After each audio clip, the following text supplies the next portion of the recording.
Good morning, all of you. Welcome to the channel. So let us start with today's analysis video for 15th of May 2023. So here we see that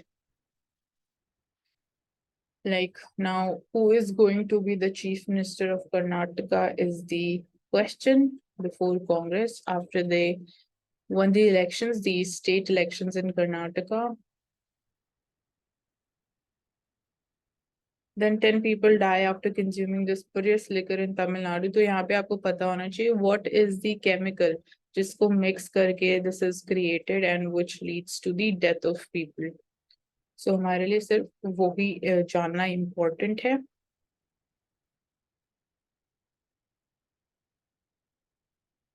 Still, the crisis in Manipur, it continues, and the chief minister and the four cabinet colleagues, state BJP chiefs, they have rushed to Delhi. And here in this picture also, you can see that the houses of the people, they were burned, and even the vehicles, they were burned. So embattled Manipur chief minister with four cabinet colleagues and state BJP president came to Delhi, and there was violence last week, and the demand by the 10 tribal MLAs of the Chinkuki Mizozomi group that there be a separate administration for the hill regions following the clashes between the Metis and the tribal population. So ये जो पीछे की पूरी कहानी है वो हम अच्छे से जान चुके हैं.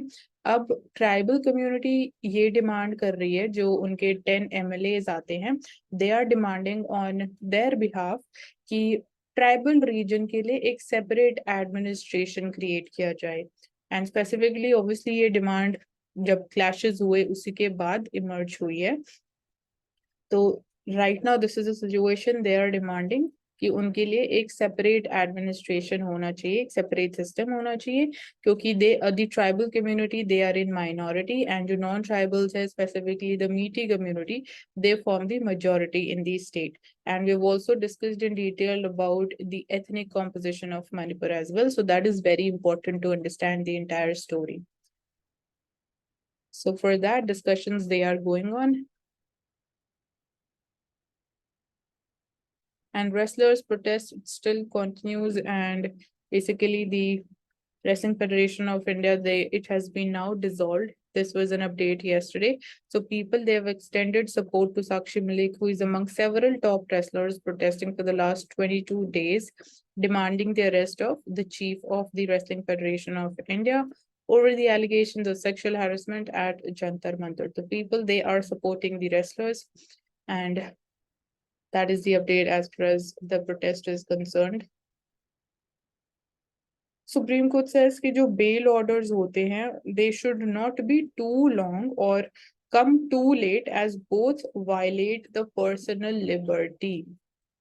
तो ना तो वो ज्यादा बड़े होने चाहिए, ना ही वो ज्यादा लेट इशू किए जाने चाहिए, क्योंकि दोनों केस में it violates the personal liberty of the person. So Supreme Court has held that the orders of the courts in bail cases should neither be too long and elaborate nor come too late as both violate constitutional mandate of personal liberty.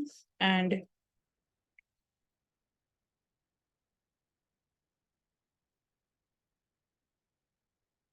so it says कि every day of waiting, it's a dent on the personal liberty of an under trial. मतलब हर एक दिन का wait जो है, that is in a way it is eroding, it is violation of the personal liberty of the under trial prisoner. So bench underscored the importance of brevity in the bail orders and the need for promptness in their pronouncement while allowing bail to Kader Nazir Inamdar, represented by advocates. So these are there, and that is the update by the Supreme Court in the bail cases. And यहाँ से you need to know कि what are different types of bail also. So that is also an important thing for us to know.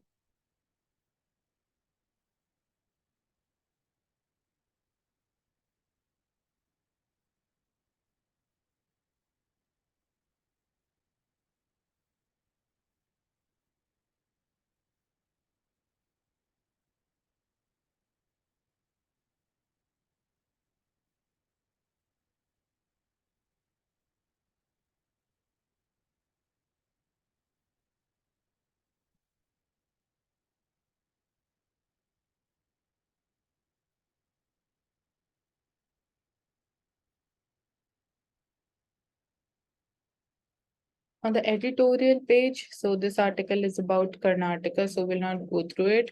It's more of political in nature. Again, this is about BJP in Congress and the Karnataka elections. So it is talking about what are going to be the lessons in a loss for BJP. Again, that's not important for us.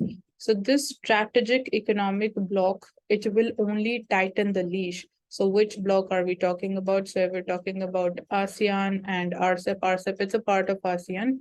So it's a strategic economic bloc. मतलब ये clarity होना चाहिए कि अगर आप SCO के बारे में बात कर रहे हो, क्वाड के बारे में बात कर रहे हो, आसियान के बारे में या ब्रिक्स के बारे में, तो उनका नेचर क्या है, मतलब वो स्पेसिफिकली उनका मेन ऑब्जेक्टिव क्या है. You need to be clear with that. So in November 2019, India walked out of the trade pact, which is RCEP, involving China, Japan, matlab, these are the members of RCEP, and then 10, 10 members of ASEAN are also a member, or we can say signatory to RCEP.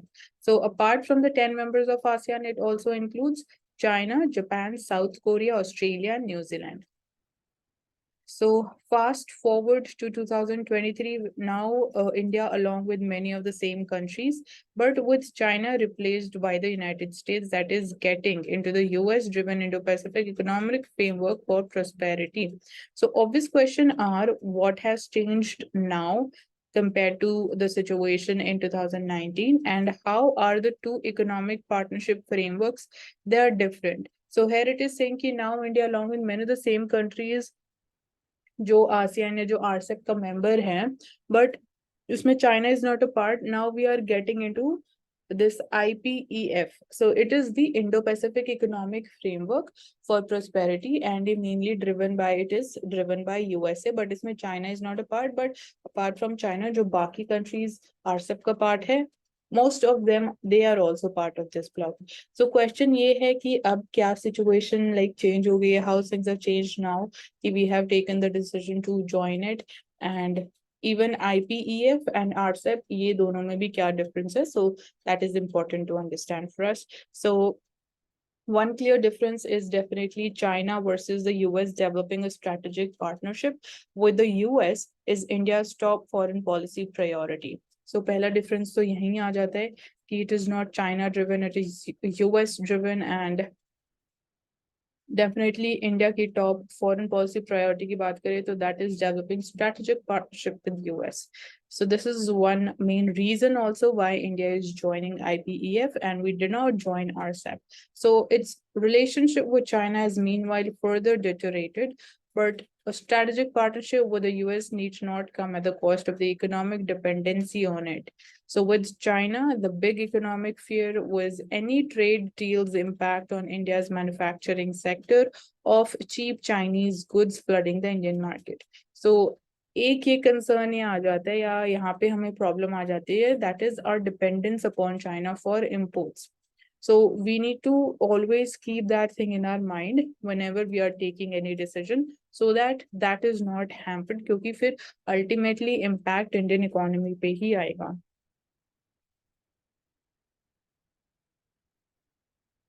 And traditionally, trade deals, they used to be mostly about tariffs.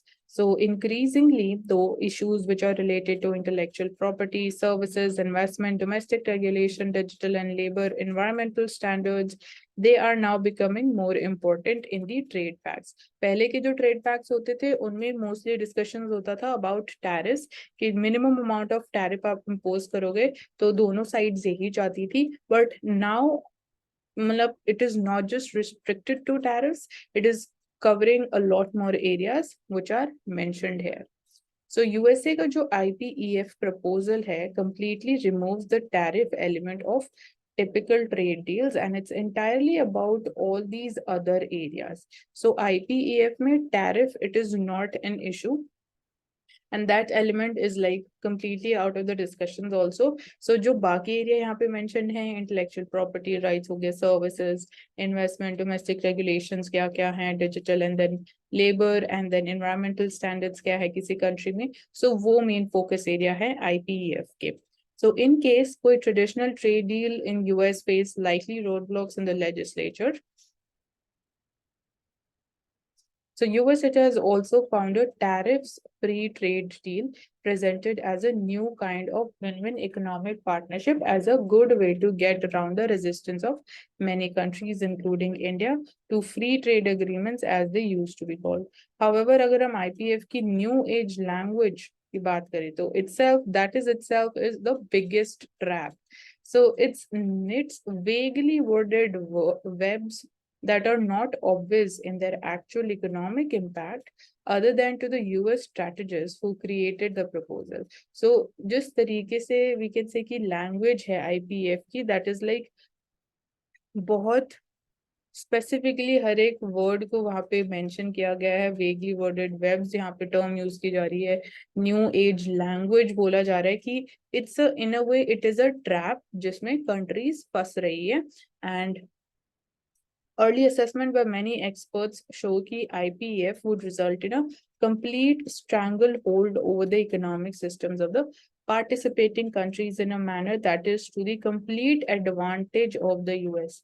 So this is what the experts feel ki after their assessment, they feel ki whatever is the language of IPF, that is in a way it is a trap, and ultimately जो भी countries जो भी इसके member बनेंगे they would get into the trap of USA. And जो सबसे ज्यादा advantage होने वाला है of IPEF, that is going to be for US and not the member countries. So this is the assessment of the experts. So IPEF is really about developing a strategic economic bloc, an integrated economic system jahan pe it is centered on US, and as importantly it is excluding China. So that's why it is in a way strategic economic bloc also. So systemic integration caused by the IPF's actual long-term impact will leave little leeway for domestic policies to help a country's own industrialization. So it's in a way trade deal googly. So developing country trade negotiators, they are used to the जो भी traditional language use की जाती है, like free trade agreements and open and free trade होना चाहिए, and like जो पहले keywords use किए जाते थे, की टर्म्स की यूज की जाती थी, definitely countries they are use to that language. So इसमें जो IPF में लैंग्वेज यूज की जा रही है, that is little different and like it's different from what used to be the case earlier. So having honed their skills looking for the problems in them, they find it quite difficult to understand and respond to the sophisticacy or that the IPF's innocent sounding text it is filled with. So this is especially so given that IPF it is proposed to be concluded by November 2023, when real engagements only began late last year. So traditional free trade agreements, they are much more focused but still take years to conclude. So IPF की बात करें, last year we can say कि talks it started, negotiations they started, and बोला ये जा रहा है कि by November this year it would be concluded also. But अगर हम traditional free trade agreements की बात करें, तो they take years to get concluded, come to the final conclusion. And supposed innocence of the relatively high level language of IPF is being used as an excuse to rush it through. So main focus यहाँ पे उसकी language पे ही किया जा रहा है. सो IPF के 4 main pillars हैं, 4 मेन एरियाज हैं जहाँ पे वो फोकस करने वाला है. One is trade, second is supply chains, third is clean economy, fourth is fair economy. So fearful of a possible trap, India it has joined the other 3 pillars, but India ने trade वाले aspect पे join नहीं किया है. So जो बाकी 3 pillars बच गए, supply chains, clean economy and fair economy, we are okay with that, but not with trade because there is fear कि it might be a possible trap. So these are the concerns why we are staying out of it, but there is great pressure on it to join trade aspect as well. So India could relent, but joining other trade pillar it is worst, but the other pillars to contribute to developing hard new economic architectures and structures that are non-tariff based. So again, we talk about the long run, so that could have an even stronger effect on the economic and trade flows than tariffs. So digital arena की बात करें, it is said कि code is law and architecture is policy. So in an increasingly digitalizing world, hardwiring supply chains and giving up policy spaces in key areas like digital labor, environment, export constraints would take the form of gilded techno-legal cage of irreversible economic dependency. So that's the key terms. So IPF, it can already be seen to have deep implications even in agriculture also. It is being said that agriculture, maybe it would be having deep implications and consequences and impacts in terms of the genetically modified seeds in food, surrendering the policy space for regulating the big tech, and compromising a comparative advantage in manufacturing because of unfair labor and environment standards. So it will also seriously affect India's ability to create a vibrant domestic ecosystem in emerging areas like digital economy and green products. So there are a lot of concerns regarding IPEF, and we have also talked about this in the context of India, which is more important for us, and how it is different from RCEP, why India has joined it and not RCEP. So that part has also been taken up. So when we talk about inflation, we have been seeing it has been coming down, and it was recorded at 4.7% in last month. So that is like well below the upper tolerance limit of 6%. So policymakers, they cannot afford to drop their guard on inflation. So right now, again, we can't celebrate the war against inflation has been won, or we are going to be like at our exact target of 4%, and there are no concerns or there are no issues at the inflation front. So that cannot be concluded right now. Still, we need to be vigilant as far as controlling inflation is concerned. So the reading for retail inflation, it breaks sharply last month to an 18-month low, 4.7%, aided in no small measure by the fact that price gains had hit an 8-year high of 7.8%. So highest inflation was recorded in April 2022 at 7.8%. But again, जब हम ये बोल रहे हैं कि inflation has been coming down, one of the reasons is कि food prices, they are cooling down. Secondly, it is because of the high base effect. All right, so high base effect, मैं कल properly I have explained you, so I'll not be taking this up again and again. So high base effect क्या होता है, low base effect क्या होता है, this I've already explained you. So here, because inflation is coming down, so one of the reasons is also the high base effect.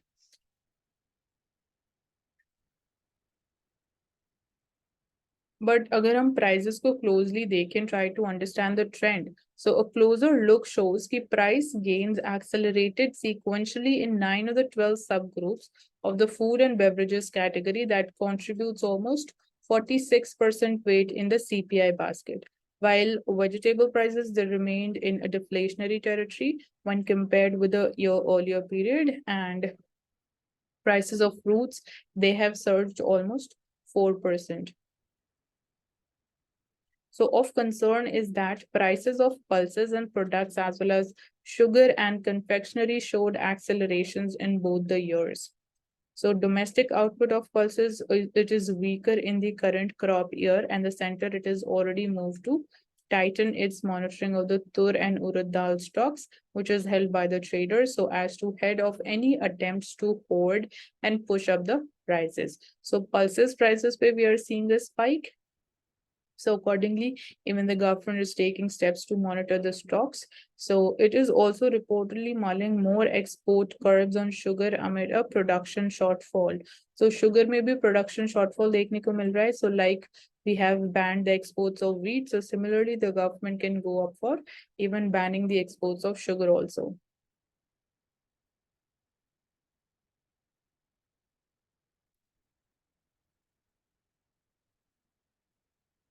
So one of the members of MPC, that is the Monetary Policy Committee, who is Jayant Verma, he flagged last month that there still looms two major risks to inflation outlook.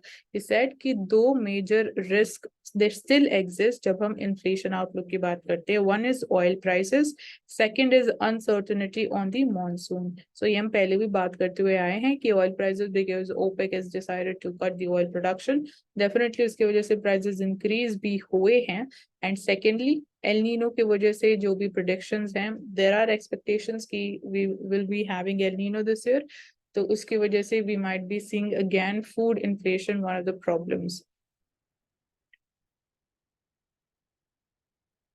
So these are all the मतलब we can say developments, and then again बाकी जो areas है regarding inflation, simply saying कि inflation monthly जो data हमें मिल रहा है that is coming down, so we can celebrate, yeah, we can say कि yes inflation it is coming down in actual sense, but और बहुत सारी चीजें होती हैं जो हमें समझना important रहता है, so that we have taken up. And here it is talking about nutritional value of millets. So millets बहुत ज़्यादा न्यूज़ में हैं, and ये हम पहले भी बहुत बार डिस्कस कर चुके हैं nutritional value क्या benefits हैं if we go ahead with more and more promotion and cultivation of millets. So why are millets popular source of nutrition?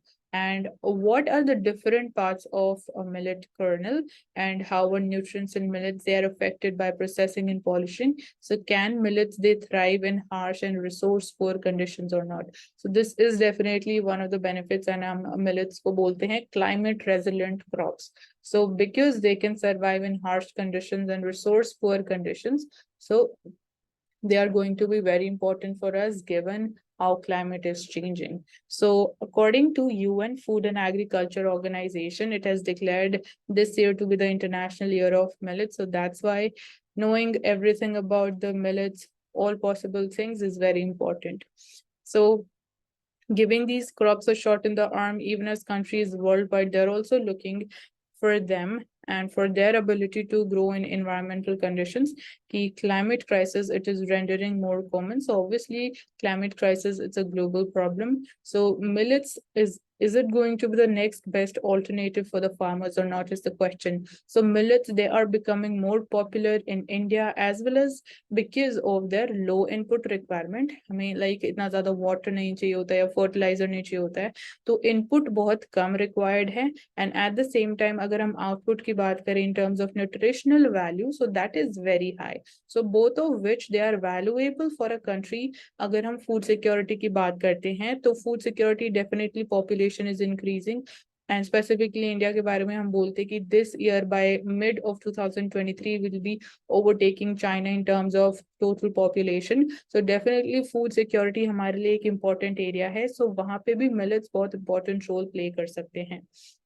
But जब हम बात करते हैं कंजम्पशन ऑफ मिलेट्स की, so that is one of the problem areas, and वहाँ पे लोगों की अवेयरनेस और क्रिएट करना would be helping us. So there we can focus as far as the awareness and consumption of millets is concerned. So millets actually kya hote hain? What are millets? So they are fundamentally grasses, and they are cultivated worldwide, but especially in the tropical parts of Africa and Asia, they are the cereal crops.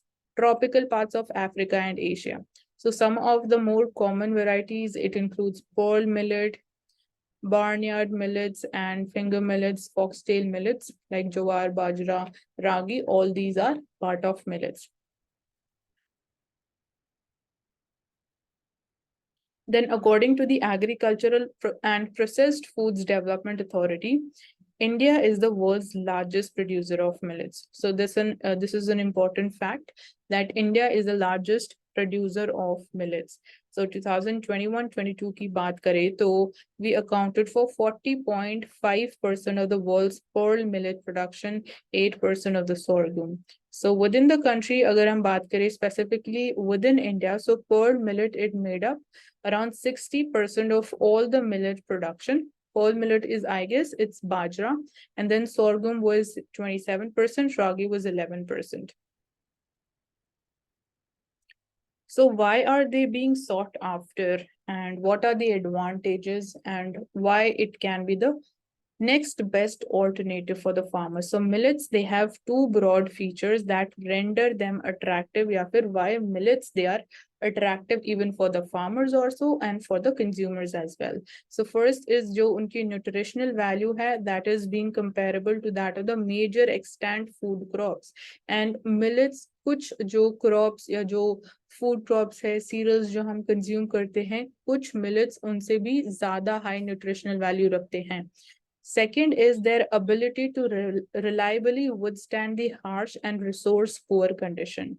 So nutritional value ज़्यादा है, and then input cost जो है या input requirement जो है, that is also very low. And again, climatic conditions, they are also changing. So वहाँ पे भी they can withstand the harsh conditions. So इतना कोई problem नहीं है when it comes to even the cultivation of millets. And consumption तो obviously है ही है बहुत ज़्यादा beneficial. So they are drought tolerant, and that's why we also call them, as I told you, the climate resilient crops. So drought tolerant है, they are adapted to growing even in the warm weather, and they require low moisture and loamy soil. So these are the conditions under which the millets, they can grow very easily. So they don't grow well in waterlogged areas या जहाँ पे हमें extremely dry soil मिलता है, which might occur after heavy rainfall or particularly bad droughts. So ये extreme conditions की बात हो गई. Extremely dry soil में they will not grow, या waterlogged conditions में भी millets, they won't grow. But जब हम compare करते हैं millets को with rice and maize, so definitely millets, they have the upper hand over the crops like rice and maize, with more drought-like conditions expected in many parts of the world, including the newly realized prospect of flash droughts. So flash floods की definitely हमने बात करी, हमने सुना भी होगा, but now we are also having this problem of flash droughts. So that being said, millets, they don't abhor better growing conditions, and they respond positively to higher moisture and nutrient content in the soil. So even going by the MS Swaminathan Research Foundation, millets also thrive on marginal land in the upland and the hilly regions. Then again, marginal land is a land जहाँ पे rent is higher than the value of the crops that can be cultivated there. So this is the marginal land की definition, कि जहाँ पे rent ज़्यादा है than the value of the crop जो cultivate किया जा रहा है on that particular land. So are millets nutritious? Obviously ये question तो अब इतना obvious है कि are they nutritious or not, ये तो हमें पता है they are nutritious, but जब हम comparison की बात करते हैं तो वो important area हो जाता है हमारे लिए समझना. So nutritional content of millets, it includes, they offer you, yeah, they are having carbohydrates, they are rich in carbohydrates, proteins, fiber, amino acids, and various minerals apart from these. So different millet varieties, they have different nutritional profiles. Like agar hum pearl millet ki baat kare, which is bajra, one of the oldest cultivated varieties hai. So it has been found to have higher protein hai compared to rice, maize, and sorghum. So जब हम बाजरा की बात करते हैं तो it is having higher protein level compared to rice, maize, and sorghum, while being comparable to that of barley. So according to various studies, foxtail millet की बात करें तो it is rich in amino acid, lysine, and finger millets. They have more crude fiber than wheat and rice. Then we have proso millets, and it has a significant amount of amino acids. And overall millets, they have been found to be important sources of both micronutrients and phytochemicals. So phytochemicals क्या होते हैं इसके बारे में आप find out कर सकते हो. Then coming to where are these nutrients actually stored in the millets. So यहाँ पे millet kernel की हम बात करेंगे. So according to a paper which was published in 2021 in the journal Agriculture and Food Security, so each millet kernel जो है, it consists of 3 major parts.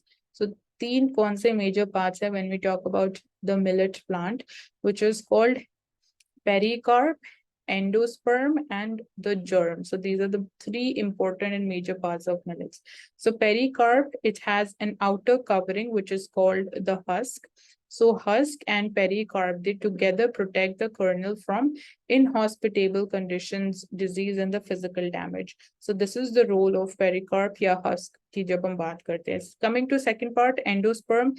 This is largest part of the kernel, and it's storage center also. So endosperm में basically storage वाला जो function है, that is performed by endosperm, and it is the largest part of the kernel. So it has a protein covering which is called elurone, and according to FAO article about sorghum, so endosperm is relatively poor in the mineral matter ash and oil content, but major contributor है to kernel protein of 80%, starch is 94%, B complex vitamins around 50 to 75%.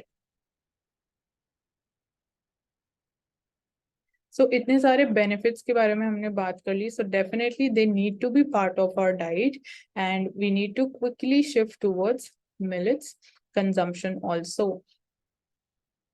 So how does processing affect the nutrients of these millets? Like processing, food processing, या फिर polishing की बात करते तो processing and preparing millets for consumption, it can affect the nutrients in 3 ways.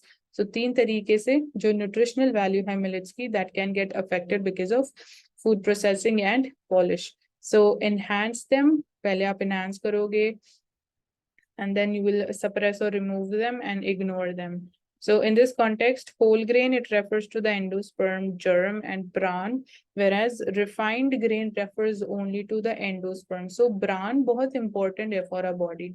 So जब हम whole grain की बात करते हैं तो उसमें bran and endosperm and germ तीनों component हैं.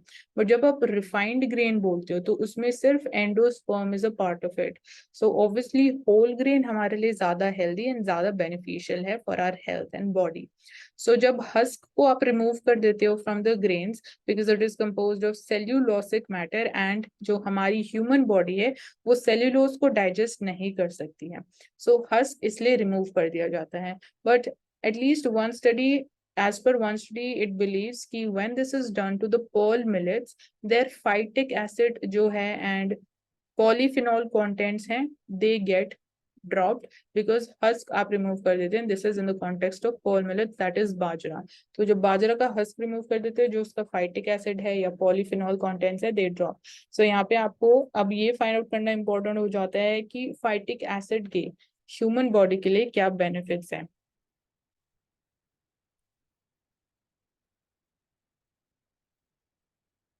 So accordingly यहाँ पे different चीजें mention की गई हैं कि food processing में क्या क्या steps होते हैं, किस किस तरीके से food processing की जाती है, and again how nutritional value is impacted.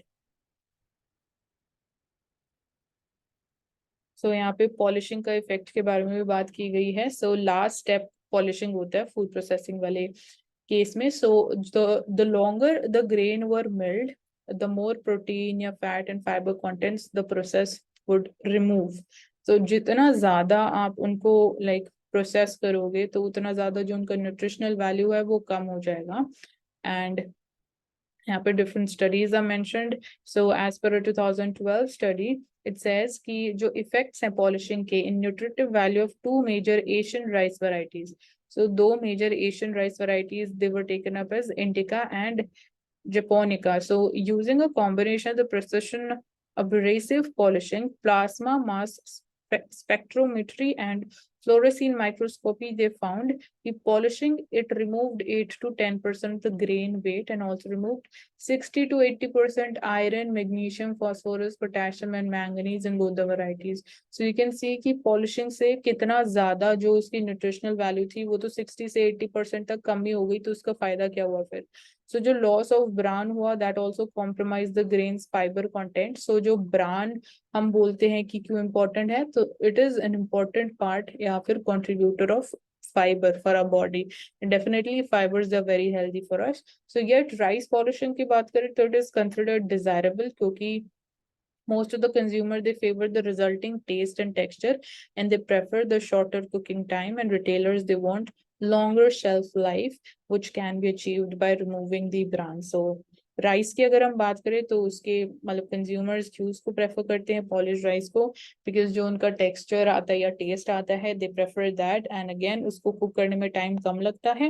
Then again जो रिटेलर्स हैं या जो सेलर्स हैं उनके लिए शेल्फ लाइफ ज्यादा इंपॉर्टेंट होती है, तो even processing that increases the shelf life. So दोनों तरीके से बात सही जा रही है, तो they are preferring polished rice. पर जब हम मिलेट्स प्रोसेसिंग की बात करते हैं, मिलेट्स पॉलिशिंग की बात करते हैं, तो that is not adding in its nutritional value.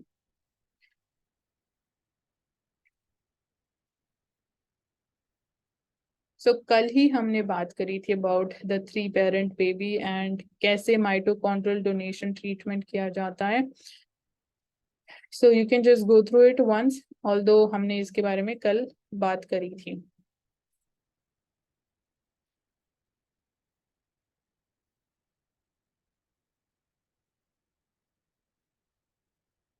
So goods export की बात करें तो with 6.9% year-on-year growth, they have risen to $451 billion in 2022-23. So goods exports have increased by 6.9%, and इसमें if we look at more data, so ministry, which will be releasing the initial estimates for April's merchandise trade, also revised the March import bill to over $60 billion. So this is the highest in 2023, raising its initial estimate of imports during the month by $1.9 billion. So basically, अभी current period की बात करें तो imports they are rising, and overall import bill अगर हम बात करें for the previous year, it remained unchanged at $714 billion. So majorly it remained unchanged, and there was a 16.5% rise from 2021-22 compared to $714.24 billion, which was reported in initially. So previous year exports, goods exports increase हुए हैं approximately by 7%. अगर हम overall import bill की बात करें तो majorly वो unchanged ही रहा, but 16.5% rise देखा हमने from 2021-22 levels.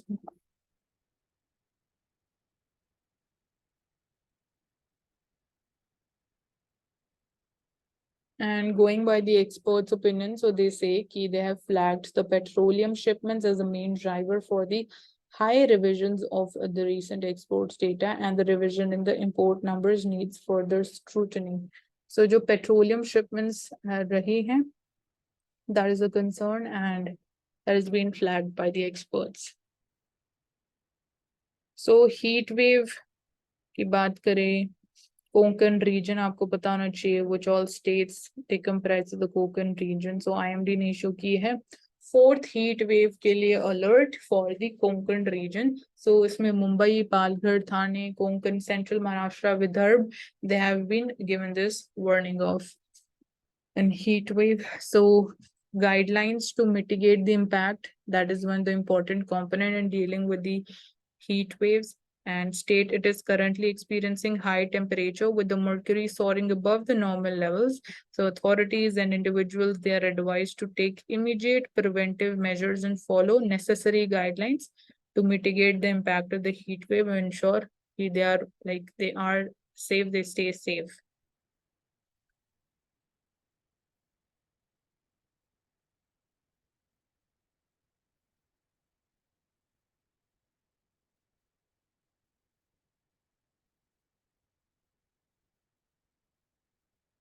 So Indian Olympic Association ने Wrestling Federation of India का charge ले लिया है finally. So as I told you in the very beginning also कि it has now been dissolved, and this is wrestlers, they say कि this is their first step against the Brij Bhushan Saranson, and he's a former WFI chief now.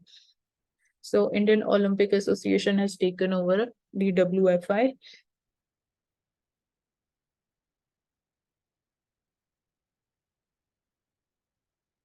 Coming to the world page, so for the world page here,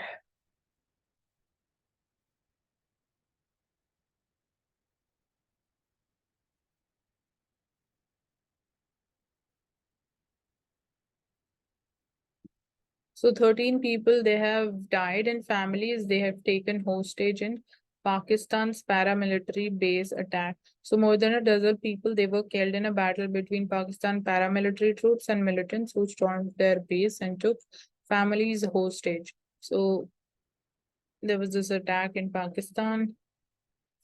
So cyclone Mocha, it makes landfall in Myanmar, and 3 people they have died and roofs torn off because of the cyclone. So cyclone के लिए हमें पता होना चाहिए कौन सी climatic conditions important होती है for their formation. So Turkey may again the election. So Erdogan takes early lead in Turkey's knife edge vote. So incumbent president has stirred the nation through one of its most transformative eras in the post-Ottoman state's 100-year history. So he's lionized across waves of conservative Turkey. So that's there.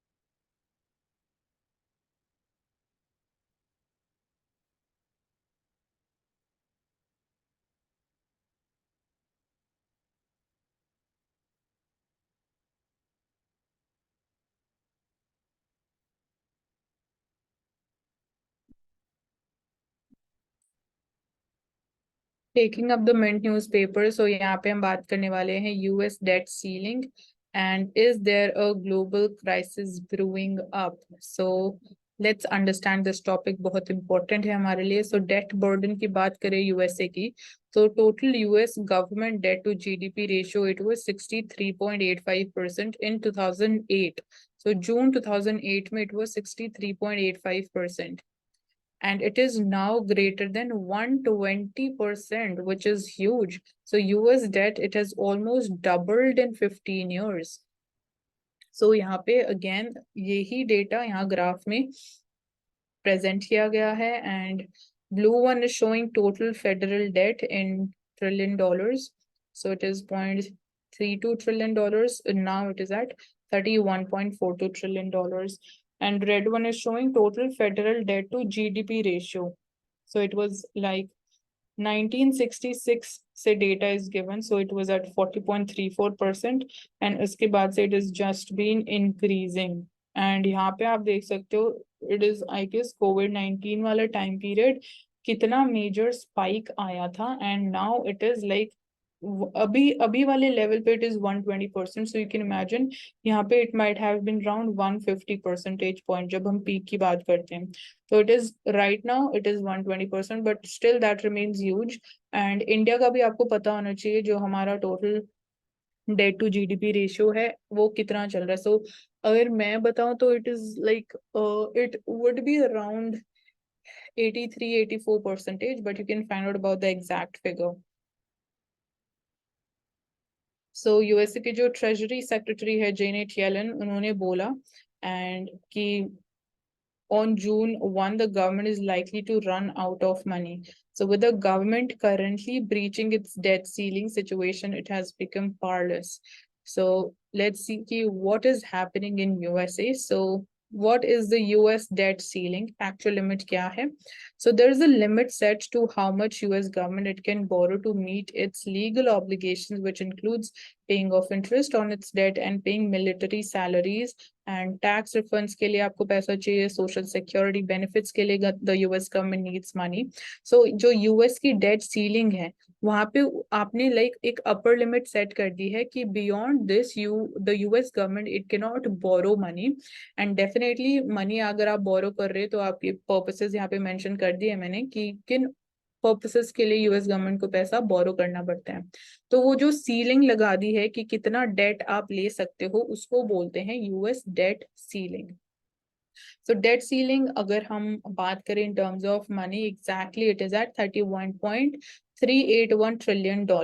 So this is the debt ceiling and इससे ज़्यादा US government borrow नहीं कर सकती है. So this limit it was also breached on 19th of January.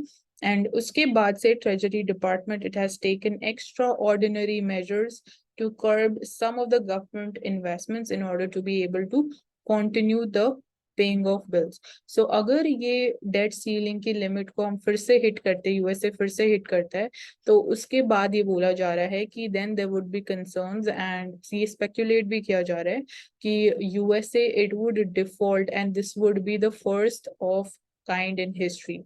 And government it has some ready cash at any point of time also, so that is also a part. But this cash and जो extraordinary measures लिए गए हैं they are expected to run out by 1st of June. तो obviously आप इनको long term में continue नहीं कर सकते हो जो भी extraordinary measures लिए गए हैं या जो भी आपके पास cash रखा है. So obviously आप उसको long term में नहीं खींच सकते हो.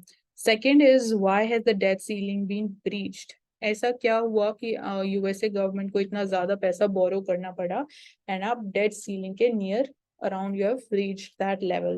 So if we talk about the global level, almost all the governments they spend more than they earn. मतलब मोस्टली मतलब हार्डली ऐसी कोई गवर्नमेंट होगी जो सरप्लस में होगी, मतलब आपकी इनकम ज्यादा होगी एक्सपेंडिचर कम होगा, ये मतलब हार्डली देखा जाएगा अगर आप ग्लोबली बात करें तो.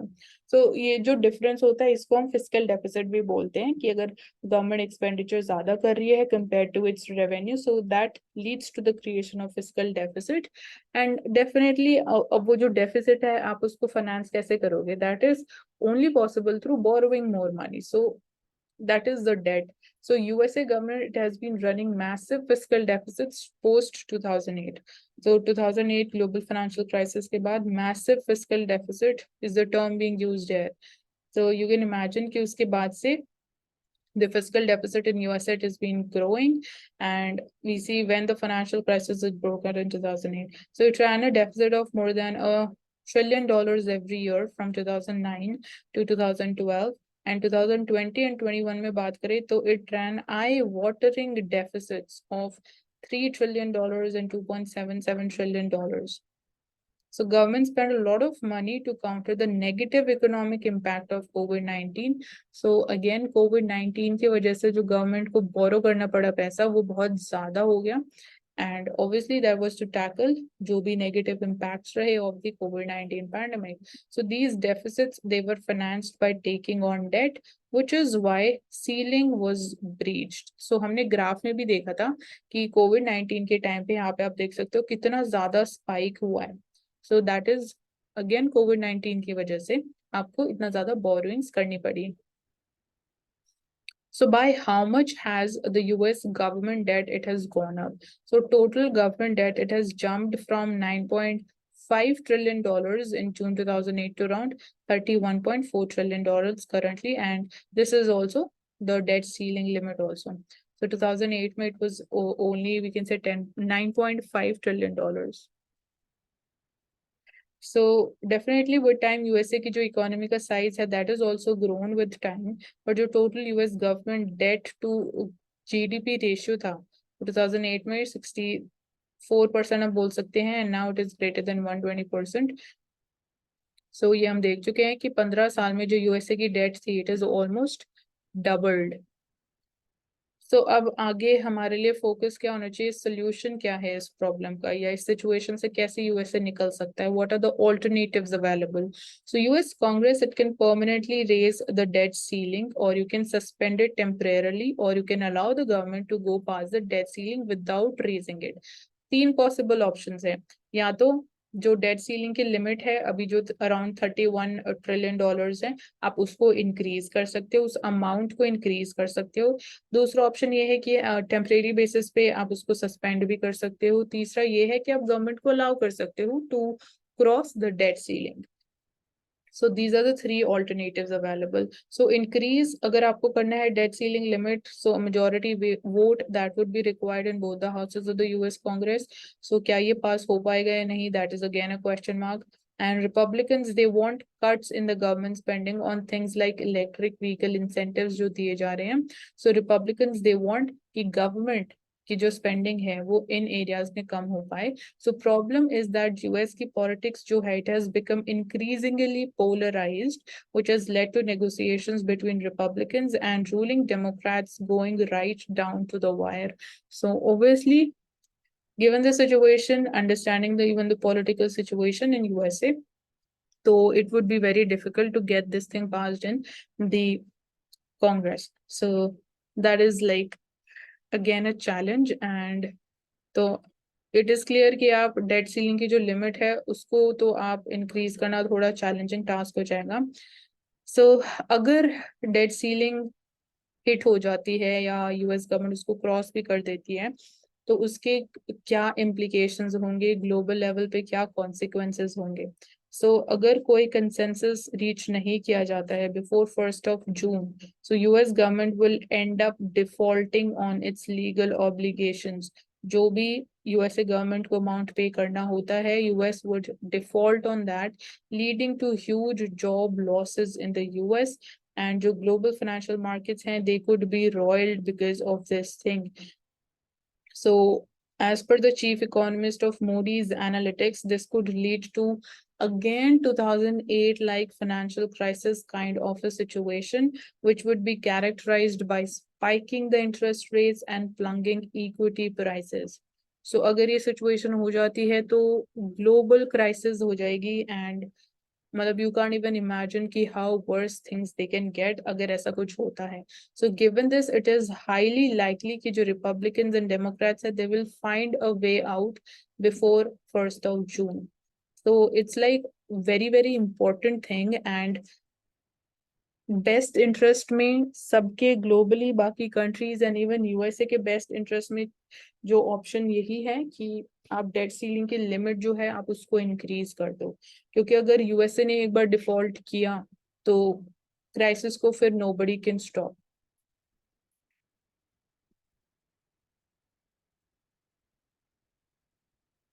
Then European Union carbon tax की हम बात कर रहे हैं कि इंडिया से जो भी एक्सपोर्ट्स होगा उस पर कार्बन टैक्स इम्पोज किया जाएगा, तो उसकी वजह से जो हमारे एक्सपोर्ट्स की कॉम्पिटिटिवनेस है उस पर नेगेटिव इम्पैक्ट होगा. सो इंडियन गवर्नमेंट या इंडियन एक्सपर्ट्स का मानना ये है कि because of this imposition of the European Union carbon tax, India पे सिर्फ 1.8% ऑफ जो हम एक्सपोर्ट करते हैं उनके ऊपर ही इम्पैक्ट होने वाला है.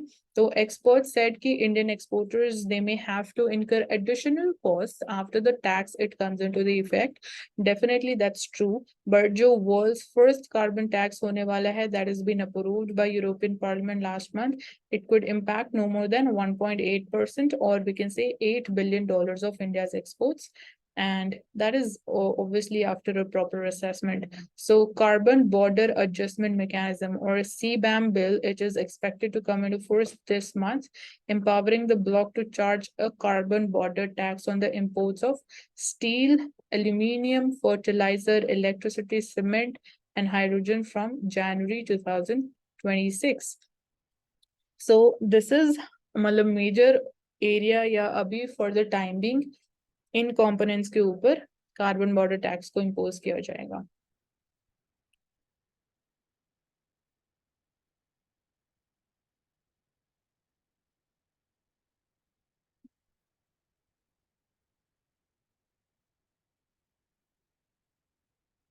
Coming to Financial Express newspaper for today, so predatory pricing is an issue and ये मैं पहले बता चुकी हूँ कि what do we mean by predatory pricing. So try to probe all the past tariff plans also. Try the Telecom Regulatory Authority of India. So Vodafone Idea's 4G plans also under scrutiny. And widening the probe, the idea is to find out whether all the operators they have violated the regulatory guidelines at some point of time or not.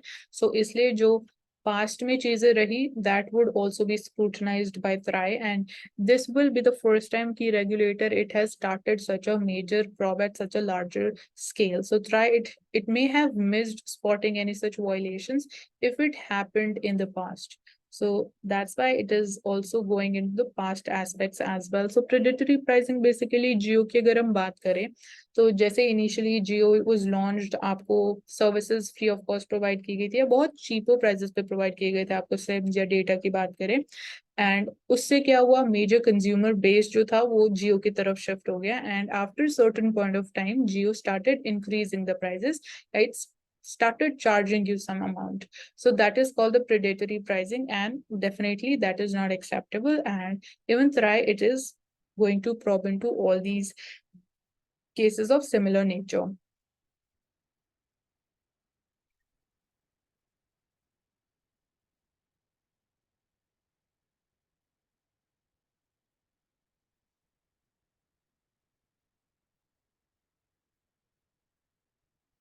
So startups progress and India government, if we talk about this, so the government is proposed setting up of mechanism to oversee the nurturing and progress of the startups as the numbers have risen to more than 1 lakh in India.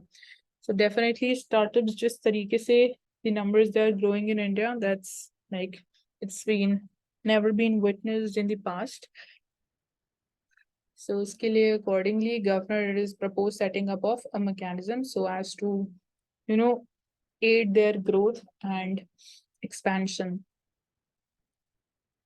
So despite the borrowing freeze, high budget support, so NHAI's debt service cost to cross around rupees 50,000 crores in the financial year 28. So National Highways Authority of India to return to the current level of 20.5% of the budgetary outlay. So that's going to be one thing. And finances से regarding पूरा एक trend दे रखा है from financial year 21. And accordingly, you can see proposed figures for the coming time period.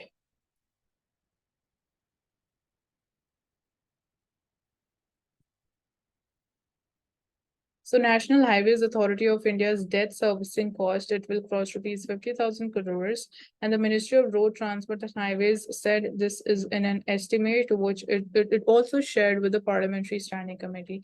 So according to the government estimate, your debt servicing cost here, which is interest outgo and bond redemption, it will return to the current level of 20.5% the budget support in the 5 years. So this is the target level कि आपको जो आपकी debt servicing cost है वो आप को कम करनी है in the next 5 years till the current level of 20.5%.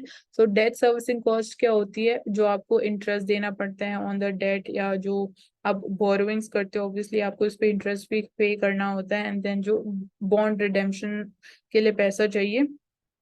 So that is the debt servicing cost of NHAI.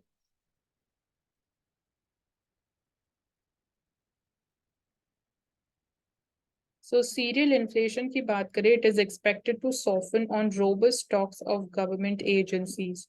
So we'll be having adequate amount of stocks so that अगर prices increase भी होते हैं आने वाले time में, तो market में using that stock आप supply increase कर सकते हो, आपके पास वो option रहेगा, उसकी वजह से prices they can be brought down. So inflation in cereals, if we go by the prices of rice and wheat, so in green we have the wheat prices, in red or orange it is the rice, the prices of rice. So first going by the wheat prices, so it is from November 2022 we have the figures. So wheat prices you can see February 2023 तक they were just increasing. उसके बाद से मार्च में and अप्रैल में we are seeing कि it has started to decline, and this is definitely one of the reasons also why CPI is also declining कि food inflation prices they are cooling down. And rice prices की बात करें तो they are almost at stagnant level, but compared to the prices in November 2022, they are at a marginally higher level of 11.37% right now in April. So procurement of the wheat by the Food Corporation of India and states, it is increased by 43% on year. So buffer stock की जब बात करते हैं तो वो level आपको पता होना चाहिए कितना buffer stock maintain करना is important. And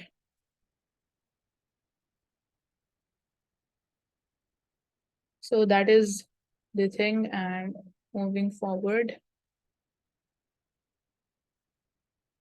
so most of the coal projects जो आने वाले हैं, they are going to be in the state of Jharkhand. So CIL Coal India Limited readies 52 projects for 1 billion ton output by financial year 26. So projects lined up by Coal India Arms. अगर हम देखें यहाँ पे state wise distribution दे रखा है. So highest is in Jharkhand, followed by Maharashtra, Chhattisgarh, West Bengal, Odisha, Madhya Pradesh, Assam, and Jharkhand. So total, these are 52 projects.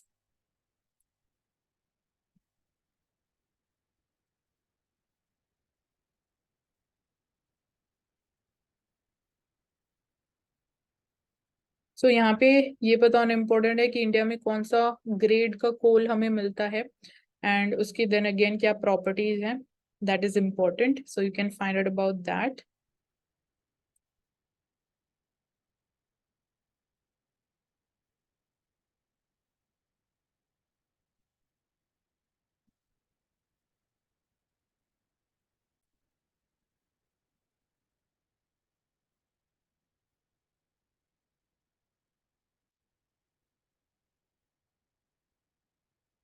So यहाँ पे green hydrogen mentioned है. So आपको पता होना चाहिए कि ग्रीन हाइड्रोजन को प्रोड्यूस करने के लिए कौन सा प्रोसेस यूज किया जाता है And India में जो green hydrogen mission है उसके regarding भी you need to know about the important details.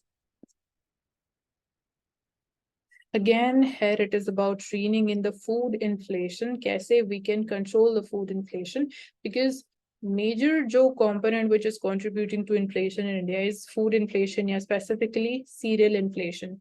So और जो like crude oil की वजह से inflation we are seeing, that is again supply side factors की वजह से we are seeing कि inflation in India is high, but abhi it is coming down because again food prices are cooling down. So for the two areas of concern, cereals and milk, policy measures, they are open market sales from the buffer stock so that आप उनका supply और increase कर सको market में, and supply increase हो जाएगा तो prices would come down naturally.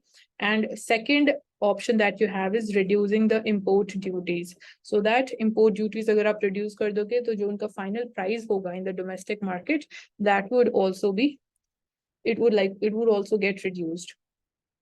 So that is the option. And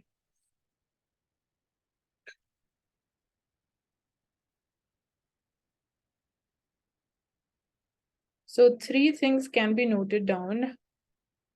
First is कि more than 800 million people, they are getting free rice या wheat under the Pradhan Mantri Garib Kalyan Yojana. That is like, if we go by the amount, so that is 5 kg per person per month.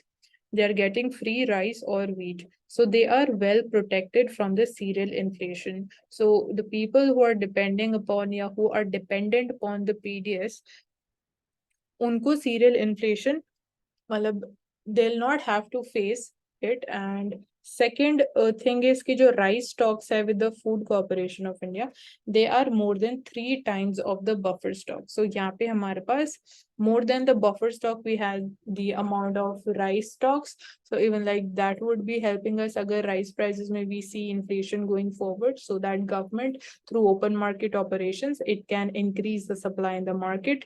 Thirdly, wheat procurement की बात करें तो it has been sufficient to meet the PDS system requirements and still give some room even for the open market operations. मतलब अगर हम rice से compare करें wheat का procurement, तो wheat का relatively less है, but इतना हमारे पास sufficient amount है कि जो PDS system में requirements है उसको हम meet up कर सकते हैं, and still कुछ stock हमारे पास बच जाएगा, जिसके मतलब आने वाले टाइम में अगर हम open market operations करना पड़ा तो that would be possible. But if we talk about the concerns, so that is in the milk and milk products sector. So inflation for this segment in April, it was 8.85%. And since it has the highest weight amongst the 299 commodities that comprise the CPI basket, its contribution to CPI inflation in April, it was almost 12%. So CPI basket में भी food inflation की अगर हम बात करें तो जो food basket है उसमें milk का highest weightage है. सो मिल्क इन्फ्लेशन हमें दो रीजंस की वजह से देखने से मिल रही है. फर्स्ट इज जो lumpy skin disease. So lumpy skin disease, इसकी वजह से जो मिल्क प्रोडक्शन है that is been hampered. Second, fodder prices inflation भी देखने को मिल रही है, तो again that is leading to straining the milk prices. So that's there. So bottom line is that we need to focus on cereal and milk inflation, both of which they have high weights in even the CPI index. So policy instruments to keep their inflation around 4% are कि आपके पास adequate amount of buffer stocks आप maintain करके रखो, और जो import policy है जिसमें आप import duties को reduce करके you can basically reduce the inflation. क्योंकि अगर basically जो हम goods and services import करते हैं तो अगर उनके इंक्रीज इन प्राइसेस की वजह से इन्फ्लेशन होती है तो उसको हम बोलते हैं imported inflation. So that is the option available as far as containing down the cereal and milk inflation is concerned. So we have two alternatives or two solutions that can be taken.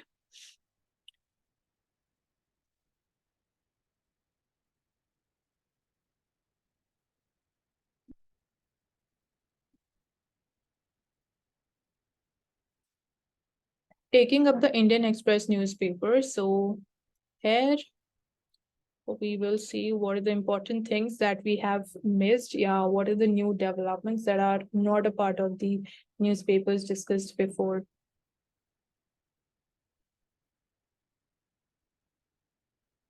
So as we are seeing, कि government is pushing ONDC as the e-commerce UPI equivalent. Industry is not sure. So जैसे हम like UPI की बात करते हैं, तो on similar lines we have ONDC जो government push कर रहे हैं, and ONDC it's an e-commerce platform. So UPI versus ONDC अगर हम बात करें, तो UPI loop closes the moment a transaction it is completed.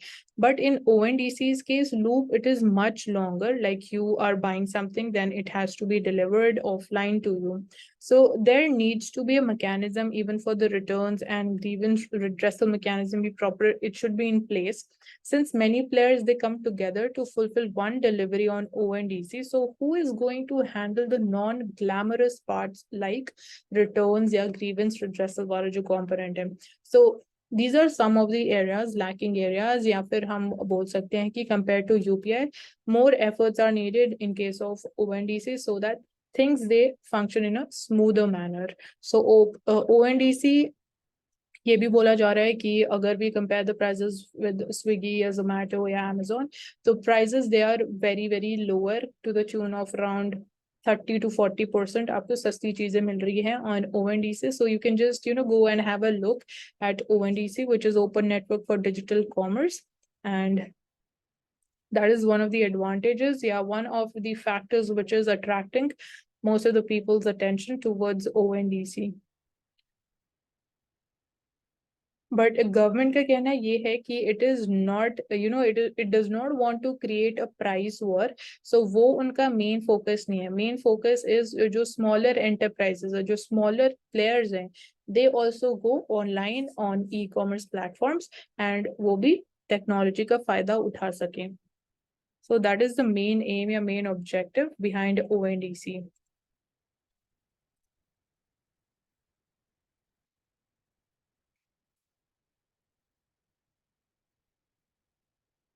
So talking about Asia's largest prison, we're talking about the Tihar jail. So 2 killings in a month, it is called the security arrangements inside the Tihar into question. So 2 prisoners, they have been killed, they have been murdered inside the jail.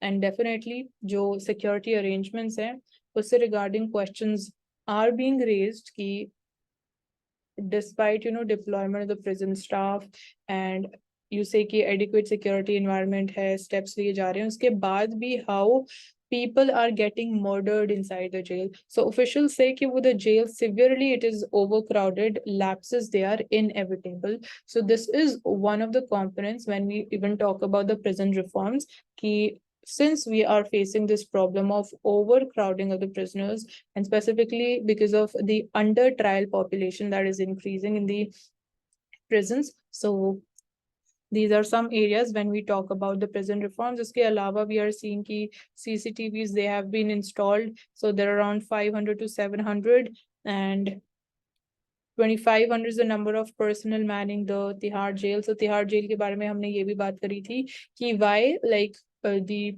police personnel from Tamil Nadu are deployed there. So इससे regarding हमने jail break का जो incident हुआ था and उसके बाद कैसे चीजें change हुई, ये हम पहले discussion कर चुके हैं in detail. And उसके अलावा यहाँ पे topic जो हमारे लिए important है, that is prison reforms.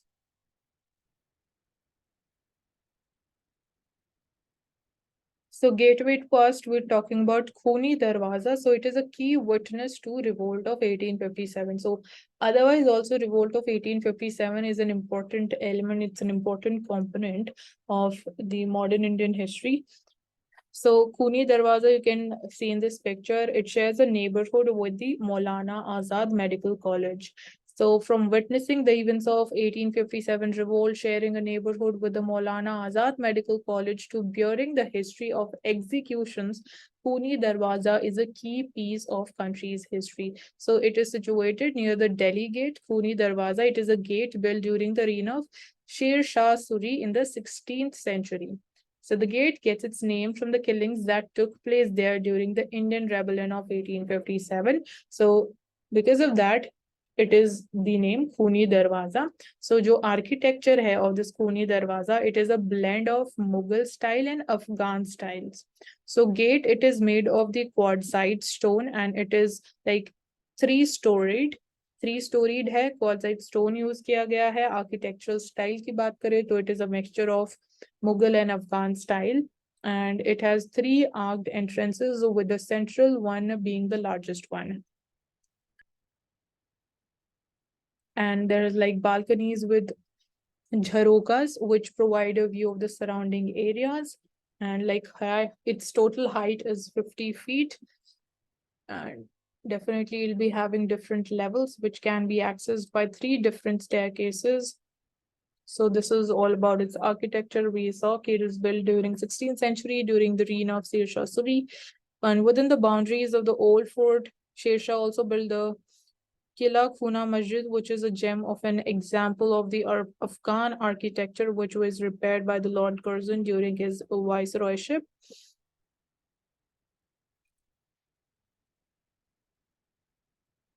So it was like earlier called the Lal Darwaza, now it is called the Khuni Darwaza. And it got its name from the Bahadur Shah Safar's sons and grandson, who were like shot dead by Lieutenant Hudson in 1857 when the British forces they had captured Delhi and the last emperor had taken refuge in the Humayun's tomb. So Bahadur Shah Zafar's son and grandson, they were shot dead here, and that was by Lieutenant Hudson in 1857.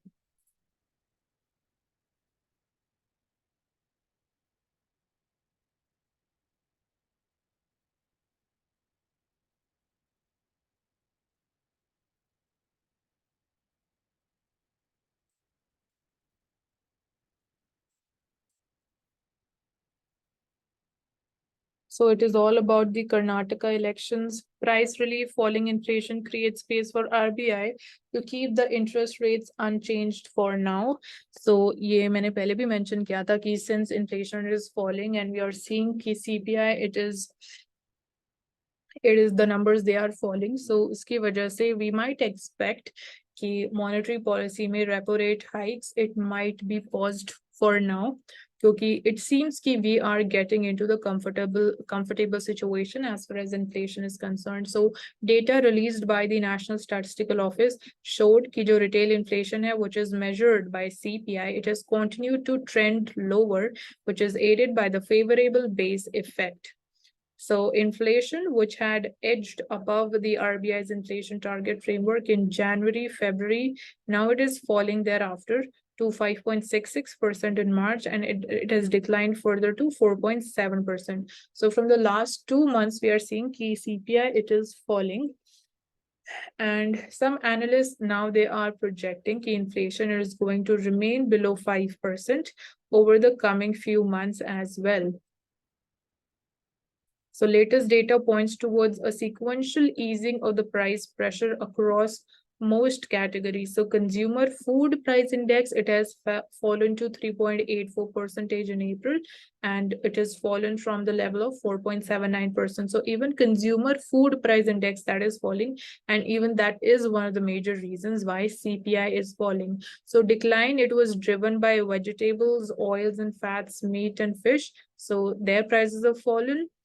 And cereals and milk inflation की बात करें तो that the prices they still remain elevated in these two categories, cereal inflation and milk inflation. And ये हम discuss भी कर चुके हैं कि government के पास क्या alternatives हैं या क्या measures available हैं so as to ensure कि that cereal and milk inflation even that is brought down.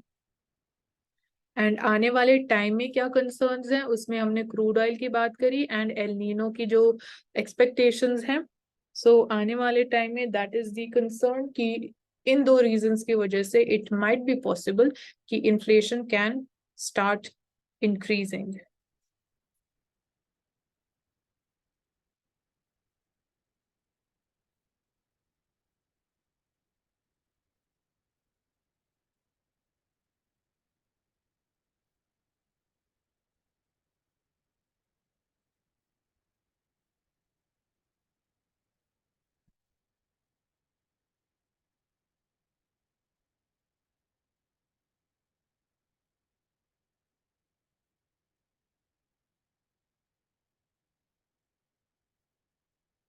Coming to the explained page, so understanding Karnataka results, this is not important for us.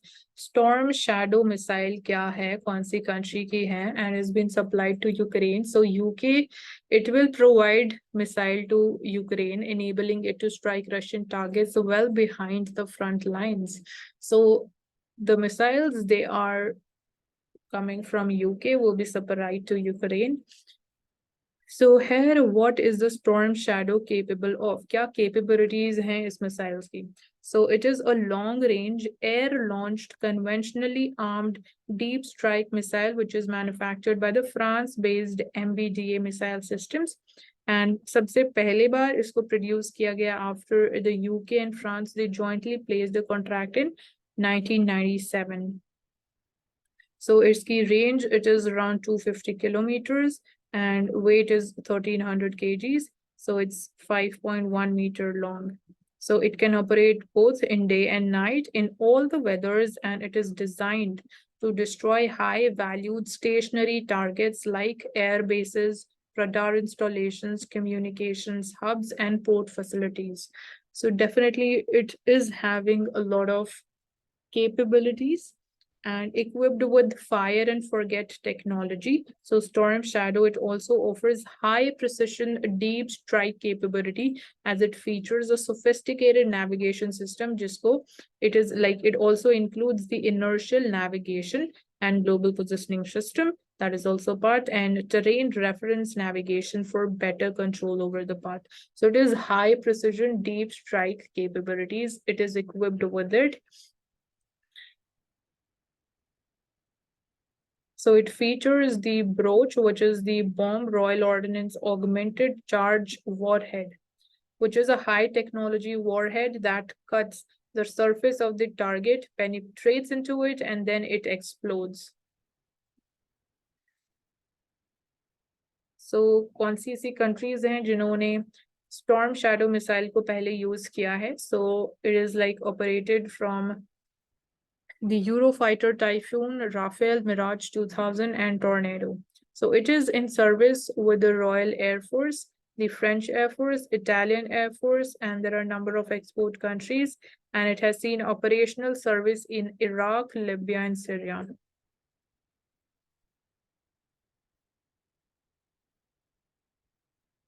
So heritage tag demand for small Odisha station, with the railway ministry redeveloping the Parala station. This is one of the oldest railway station जो उड़ीसा में है.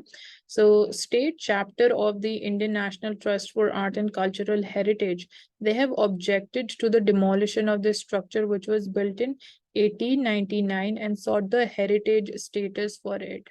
So in touch, it is demanding कि structure को demolish नहीं किया जाना चाहिए. And railways, since they are like they are in the redevelopment exercise, so basically they want to obviously अगर आप उसको redevelop करना है तो जो उसकी originality है या authenticity है, we'll lose that. So that is what basically InTouch is against it. And Parla Khemudi light railway की बात करें, so there is Nopada. It's a small town now in Andhra Pradesh. It got the railway lines in 1894 as part of the Kutak Khudra road track extending up to Vijayawada. So the then Maharaja of Parla Khemudi, Guru Chandra Gajpati Narayan Dev II, decided to connect his capital with Nopada.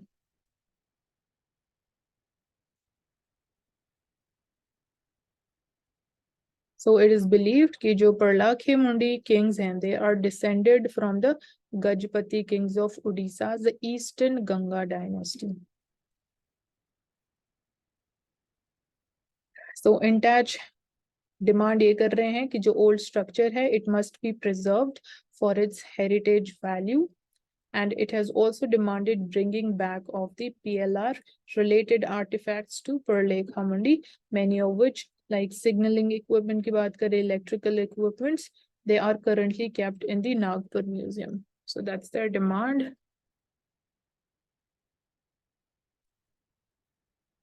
So refugee scam that triggered a spectacle in Nepal's parliament. So in this picture, you can see an independent member of Nepal's parliament. He took off his shirt and went in the house after he was not allowed to speak on the issue. So independent member, that's how he reacted. So dozen people, including the influential Nepali Congress leader, uh, basically, he's also former MP and Secretary General Gamar. He have been arrested in connection with the refugee scam. So refugees and rackets, when we talk about them in Nepal, so over 3 decades, Nepal, it has been home to more than 1,20,000 Bhutanese refugees जिन्होंने अपनी country, they left their country after Bhutan's government put certain restrictions on the religious and cultural practices and even their dress of the people of the Nepali origin in 1980s. So इस reason की वजह से the Bhutanese people they shifted to Nepal as refugees. So India जहाँ पे हम refugees दे सबसे पहले obviously अगर आपको भूटान से नेपाल जाना है तो आपको इंडिया के थ्रू जाना पड़ेगा तो refugees they first reached India and India, it was not welcoming and quickly we pushed them into Nepal. So बात करें 1989 की जब India Nepal relations they had hit a trough after the Rajiv Gandhi government imposed 18-month economic blockade on Nepal ostensibly to push it for buying weapons from China. So उस point of time पे we were not in good terms with Nepal and reason it has been mentioned because Nepal was buying weapons from China. So because of that, हमने economic blockade लगा दिया था on Nepal for 18 months time period.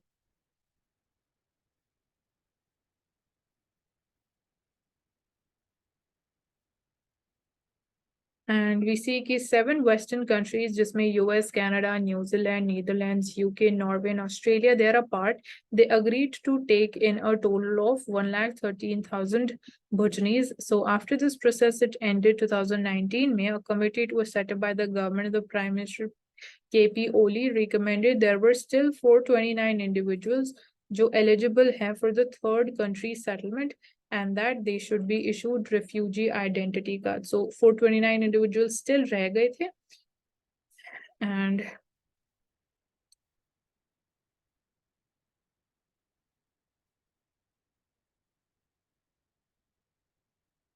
so इससे regarding issue basically कि मतलब however the alleged syndicate corrupted the list targeting the vulnerable individuals on it and trying to inflate it by claiming कि many refugees they had been left out of the resettlement process. So ये सारा issue है. So huge sums of money allegedly which were exchanged on the promise of smooth flight abroad. So बोला जा रहा है कि मतलब लोगों से पैसे लिए गए and still they were not sent to the third world मतलब the other countries the third country settlement जो हो रहा था to these countries and arrest and approve so जब plans of some of those who had paid but that did not work out they complained to the commission for investigation of abuse of authority. So जिन लोगों ने पैसे पे किया but still the plan failed so उसके बाद उन्होंने complaint file करी and Nepal's constitutional anti-corruption body and we see police के साथ उन्होंने कंप्लेंट फाइल करी तो alleged victim said कि they paid rupees 1 to 5 million as part or advance payment for the resettlement overseas. So मतलब 10 lakh to 50 lakh का amount है जो उन्होंने पे किया है for this settlement thing. तो ये सारा issue है.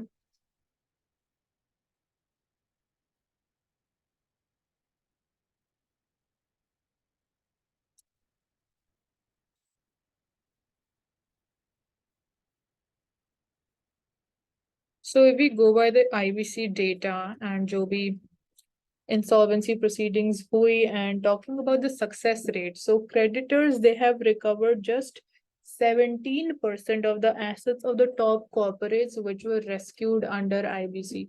So this like very low amount, only 17% has been rescued or recovered. So insolvency resolutions, if we go by the data in numbers, so 117 corporate debtors जो हैं जिन्होंने आज तक they have admitted the claims of more than rupees 1,000 crores and they own more than rupees 8 lakh crores to the creditors when they entered the corporate insolvency resolution. So realizable value थी that was around rupees 1.5 lakh crores. 2,000 corporate debtors हैं which have ended up with the orders for liquidation so far. And so these corporate debtors, they faced aggregate claims of rupees 7.4 lakh crores, but they had assets valued at only rupees 0.41 lakh crores, not even 1 lakh crores. So creditors, they have taken massive losses and haircuts of as much as 83% while attempting to recover the dues from the top corporate debtors rescued under the Insolvency and Bankruptcy Code. So that's like very huge. 83% of the haircuts the creditors they had to take. So obviously वो तो loss में ही गए हैं एक तरीके से. Additionally, corporate debtors that came under liquidation, they left virtually nothing as assets for the creditors.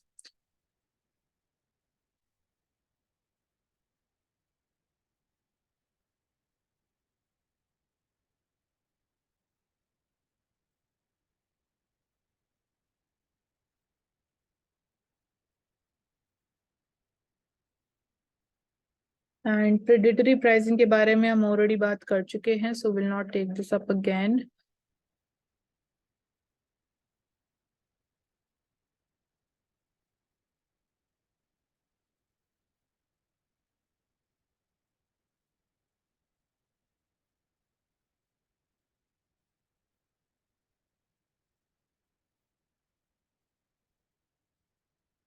So that's all for today. Thank you so much for joining us, and do hit the like button for this video and also subscribe to the channel.